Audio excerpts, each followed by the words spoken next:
So we're here in the garage. Well, pretty awesome stuff. So, as some of you might know, the car went to Skåne Open this weekend, and it actually performed one race in a run round in the race, and that was super awesome. Went up against a pretty well-known Audi RS3 that's pretty fast. At least it came around on top on the brick, so pretty awesome stuff. But the brick did 80 meters of wheel spin, so you know, at some point it should get overtaken doing that. So first of all, let's talk about some of the secret upgrades we did on the brick before the race, because we had to do a test hit and figure some stuff out. And as some of you people might know, I had a fuel pressure regulator problem, which I fixed. I bought a new membrane. This is my old membrane. As you can see, it has a hole in it, which is not good. Which I bought a new membrane from Aeromotive, and I put it in, and it took one hit. Then we had exactly the same problem again. So what do you do when you do a test hit on the first day and you're racing Friday night? Well, you get a new fuel pressure regulator. So I borrowed this one, also Aeromotive.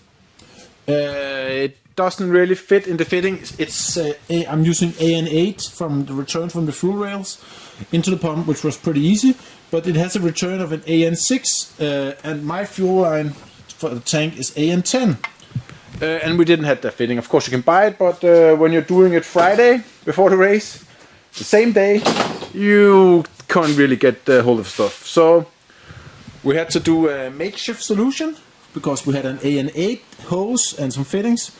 So there's an AN8 over to this, and then we had to close this off, then we had to reg it, and so this is actually just now a fitting. This is just a fitting, and then it goes through the AN10. So that's the secret solution with two fuel pump regulators, one working, one not working. But then again, second problem arises. We put it in, everything seems good, but the car is making a lot of fuel pressure. What can it be? We turn on the fuel pressure regulator, nothing happens, nothing happens, nothing happens, up and down, nothing happens. Maybe it's pushing so much fuel that it can't really regulate it.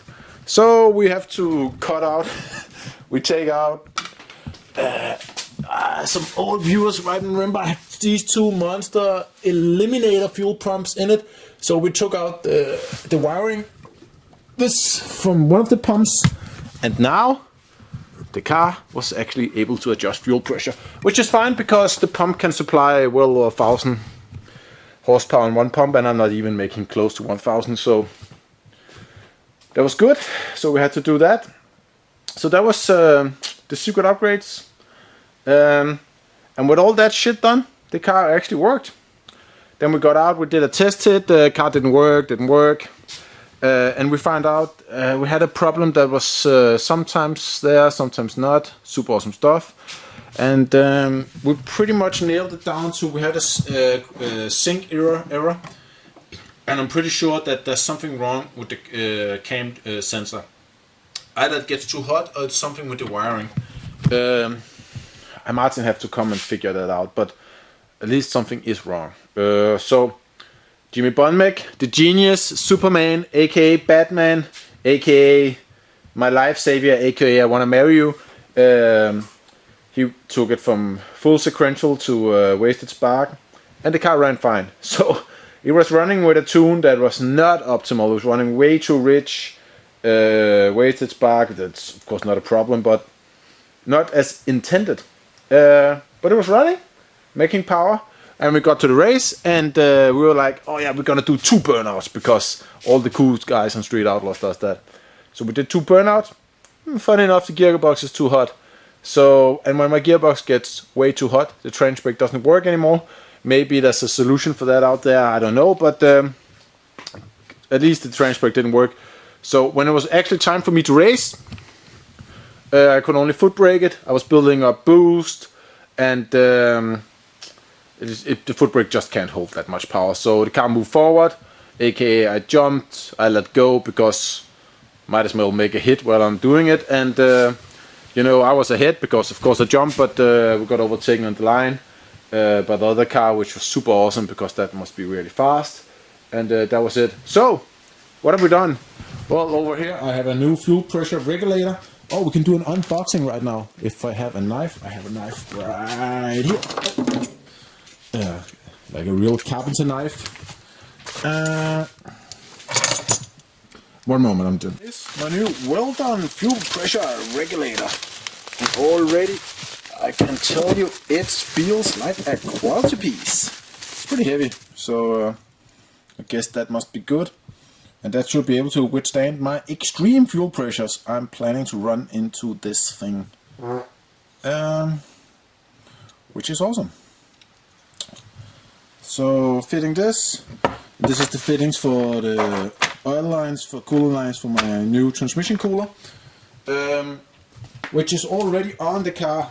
I was doing that last night off camera. But I'm placing it up here. It's right up here. What? Over the tires. Oh, it's actually a much better angle here. So I just need to do the lines, and I need to do one bracket. It's only on 3 points right now. I need to make some kind of a bracket. And one thing I'm really bad at is making brackets. So it's gonna be a fun time.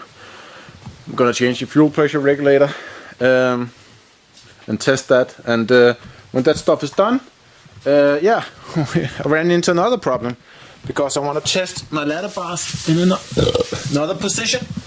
I want to move this ladder bar up, but this bracket for my crossover bar that makes the whole car stable, it is hitting the rail that's up here. So we need to move this bracket further back and shorten the panhard bar so we can move it more freely and test that out, how that is gonna affect my traction, because I want to be able to put more power to the ground. Yeah, and also when I come home from Skåne Open, this is my emergency switch. It was broken.